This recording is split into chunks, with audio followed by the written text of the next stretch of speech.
Hidhamtoonni yakka hojjetan martuu mana hidhaadhaa gaafa gallakkifamanii waraanni adda bilisummaa Oromoo fuula sooshaal miidiyaa isaa irratti maxxanse. Filannoo marsaa torbaffaa Itoophiyaa keessatti gaggeeffamaa jiruun wal qabatee yakkoota garaagaraa Oromiyaa keessatti gaggeeffamaa jiruun lubbuun namoota hedduu dhabamsiifamuu akkasuma yakkoota garaagaraatiin himatamanii mana seera sirreessaatti kan argaman marti isaanii gallakkifamuu akkasuma gaafa mana hidhaatii gallakkifamanii gammachuu guddaadhaan gaafa ba'anii gaafa ililchanii fi meeshaa isaanii hunda fudhatanii gaafa ba'an sooshaal miidiyaatti qoodamuun isaa filannoo marsaa torbaffaa waraanni adda bilisummaa Oromoo gaggeessaa jiru ni gufachiisa jedhu. Darbee immoo warrooti hidhaatii baafamaa jiran kuni sooshaal miidiyaa irratti qoodamuun isaanii lubbuu isaaniitiif illee balaa guddaa fida jedhanii sooshaal miidiyaa garaagaraa irratti qoodaa jiraachuun isaanii dhaga'ame. Kanaan dura addi bilisummaa Oromoo namoota yakka hojjetanii mana hidhaatti guuramaa turan keessaa akkasuma waraana isaatii ta'anii warroota hidhaman keessaa guutummaan guutuutti Oromiyaa keessatti mana hidhaa garaagaraa cabsuudhaan hidhamtoota yakka garaagaraa hojjetan nama ajjeesus ta'e qabeenya saamuu irratti kan bobba'an hedduu isaanii guutummaan guutuutti waajjira poolisii to'achuudhaan mara isaaniiyyuu gaafa kan lakkisu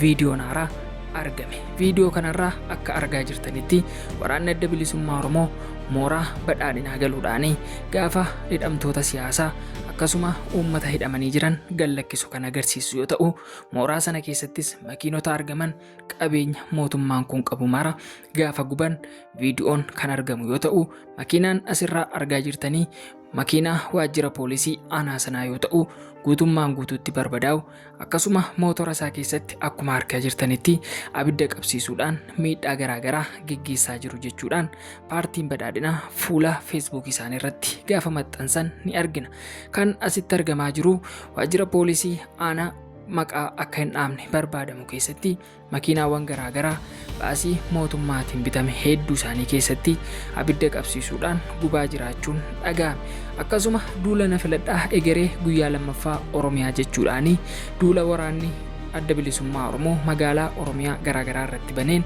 akkuma argaa jirtan geejjibni kamiyyuu akka hin adeemne geejjibni adeeme kamuu itti akka gaafatamu akkasuma qabeenyi mootummaa martuu akka gubatu qabeenya hawaasa kanaas ta'e ajaja keenya irra namni darbe hunduu qabeenyi isaa akka saamamu akka gubatu labsii labsanii turan. Ergasii booda qabeenya erga barbadeessanii booda hidhamtoota siyaasaa marayyuu mana hidhaatii erga baasanii booda himara gara Finfinneetti taasisaa jiraachuun isaanii dhaga'ame. Imala kanaanis egaa waraanni adda bilisummaa Oromoo 100,000 olitti lakkaa'aman qeerroo Oromoo haaraa eebbisiise waliin gara magaalaa Finfinneetti imalaa jiraachuu filannoo marsaa torbaffaa borga nama adeemsifamu irratti yaaddoon guddaan dhaga'amaa jiraachuu dhukaasnis ni binamaa sodaan jedhu akka dhaga'amaa jiru sooshaal miidiyaa garaagaraa irraa odeeffanne.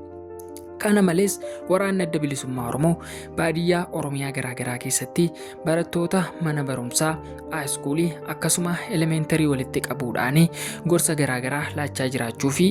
akkasuma barnoota keessanitti cimaa baradhaa isin egeree Oromoof Oromiyaati jedhee leenjii laachaa jiraachuun isaanii dhaga'ame. Akkasuma paartiin mootummaa paartiin Abiyyi Ahmed immoo akka jechaa jirutti barattoonni asitti argaman marti isaanii ijoollee xixiqqoo ta'an malee maatii qabu manni barumsaa argaman daarekteeraa qabaa akkamitti ijoollee kana waraana adda bilisummaa Oromootti dabarsee kennee akka kanatti waraana adda bilisummaa Oromoo osoo aangoo hin qabatin barattoota mana barumsaadhaa yaasee barnoota isaanii irraa kaasee akka kanatti isaan to'atee gorsa garaagaraa kennaaf jedhanii yokkora garaagaraa kaasaa jiraachuun dhaga'ame. Kanumaan kan wal qabatu egaa waraana adda bilisummaa Oromoo torbanoota kana keessa geejjibni akkasuma imaltoonni kamuu karaa akka hin imalle paartiin badhaadhinaa waraana filannoodhaan wal qabatee godinaalee Wallaggaa garaagaraa irratti raabsaa jiru akka dhaabbatu akkasuma Salaalee dabalatee godinaalee Oromiyaa kanneen Arsii Adaamaa dabalatee magaalota Finfinnee jalatti argaman martuu Gujii Boorana hundayyuu dabalatee waraana adda bilisummaa Oromoo akka dhuunfatee jiru Goojjam dabalatee makiinonni gara magaalaa Finfinnee galan martuu akka dhaabbatan akkasuma duula na filadhoo marsaa kanarratti waraana adda bilisummaa Oromoo injifannoo isaa akka gonfatu akkasuma martii isaaniiyyuu Oromoof Oromiyaatiif akka duulan ajaja dabarsuun isaanii ni yaadatama.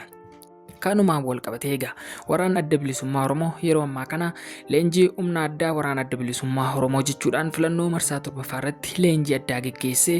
naannoo Finfinnee fi kutaalee Oromiyaa garaagaraa irratti raabsaa jiraachuun isaanii beekama. Filannoo boodas waraanni adda bilisummaa Oromoo 1000tti lakkaa'aman eebbifamanii akka ba'an akkasuma filannoo booda waraannoon eebbifaman leenjii fudhachaa jiraachuun isaanii baay'inni isaanii 20 olitti kan lakkaa'aman godina Wallagga Lixaa keessatti qofa leenjii fudhachaa jiraachuun isaanii dhaga'ame. Akkasuma Boorana, Gujii, Salaalee, Arsii fi godinoota garaagaraa keessatti leenjiin haala ho'aadhaan kennamaa jiraachuu mootummaa Abbaa Irree aangoo irraa kuffisna jechuudhaan hiree Oromoof Oromiyaa ni murteessina jechuudhaan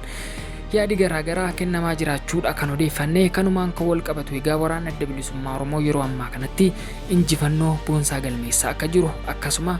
qaama mootummaa uummata irratti dararaa geggeessaa jiru akkasuma mana qonnaan bulaa gubaa jiru qonnaan bulaa qottee buluu irratti ajjechaa geggeessaa jiru akka hin miineef egaa godinaalee garaagaraa irratti waraanni mootummaa kamuu akka hin darbineef guutummaan guutuutti geejjibni dhaabbateera jedhee dabarsee ture akkasuma humna addaa to'achuudhaan meeshaalee qarshii miliyoonota olitti lakkaa'aman akka to'ate meeshaa mootummaa kanaaf guutummaan guutuutti akka harka galfate filannootiin wal qabatee waraanni mootummaa godinaalee Oromiyaa garaagaraa keessatti raabsamaa jiran marti isaanii iyyuu bakka jiran akka dhaabbatanii fi yaalii garaagaraa godhaa jiraachuusaa akkasuma karaan cufamee geejjibni garaagaraa hundinuu akka dhaabate makiinaan mootummaa ta'ee kan mootummaa martinuu gidduu kana kan deeme hundiyyuu akka gubatu akkasuma adabbiin akka irratti adabbii maallaqaas ta'e adabbiin kamuu akka irratti darbu namoonni baay'een dubbachaa jiru. Akkuma kanarraa argaa jirtan kan gubachaa jiru waraana mootummaa makiinaa isaan gubanidha. Kabinootii fi paartiin kamuu filannoo baranaa irratti akka hin hirmaanne gochaa jiraachuu isaaniitiin wal qabate paartiin badhaadhinaa ibsa baaseenii waraanni adda bilisummaa Oromoo yeroo ammaa kanatti yeroo filannoo irra jiru kanatti mana hidhaatti warroota argaman baasuun isaanii yakkamoota hidhamanii namoota hidhaman baasuun isaanii itti isaan gaafachiisaa filannoo kanarraa akka haqaman isaan taasisa jedhu. Garuu walaan adda bilisummaa Oromoo akka jedhutti mana hidhaa kana keessatti kan hidhamee jiru haadholii keenya daa'immanii yakka tokkoon qabanii yakkoota garaagaraa filannoo ilaalchisee waajjira poolisiitti hidhamuudhaan hidhamtootas kaardii filannoo kennuudhaan mootummaa kana akka filatan dirqamaan geggeessaa jiru jechuudhaan waan garaagaraadha kan isaan kaasaa jiran. Amma egaa akkuma jalqaba argitan suuraa kana irratti kan argamu waraana adda bilisummaa Oromoo hidhamtoota aanaa ta'ee godina Wallagga Lixaa keessatti argaman irraa gaafa guutummaan guutuutti hidhaa isaanii irraa eeganii gara mana keessaniitti galaa hidhanii nagaadhaan geggeessan akkasuma hidhamtoonni gaafa mana hidhaa ba'an gammachuu isaanitti dhaga'amu ibsata akka ba'aa jiranidha asirraa kan mul'atu. Yeroo ammaa kanatti torbanoota kana duula egeree Oromiyaa jedhuun egaa hidhamtoonni siyaasaa hedduun lakkifamaa akka jiranii akkasuma geejjibni kamuu akka hin geggeeffamne godinaalee Oromiyaa garaagaraa irratti erga raabsame namoonni nageenye imala isaanii itti fufanii akkasuma qabeenyi isaanii barbadaa akka jiru gubachaa akka jiru harka mootummaatti kennataa akka jiran waraana marsaa torbaffaa kana akkasuma filannoo marsaa torbaffaatiin wal qabatee godinaalee Oromiyaa garaagaraa irratti raabsamaa jiranii wal qabatee geejjibni kamuu akka dhaabbatudha. Garuu qaamni mootummaa akka jedhaa jirutti filannoo gufachiisuudhaaf jedhu ABO'n immoo akka jedhutti filannoo gufachiisuuf osoo hin taane waraanni kamuu filannoodhaan kan wal qabatu godinaalee Oromiyaa garaagaraatti akka hin raabsamnee fi duulli geejjibni dhaabbachuu kan labsamedha jedhanii dubbatu. Asitti akkuma argaa jirtan waraanni adda bilisummaa eebbifamee paartii kanaa ni buqqisnaa ni kaasna jechuudhaan dhaadannoo isaa dhageessisaa kan jirudha. Akkuma argaa jirtanii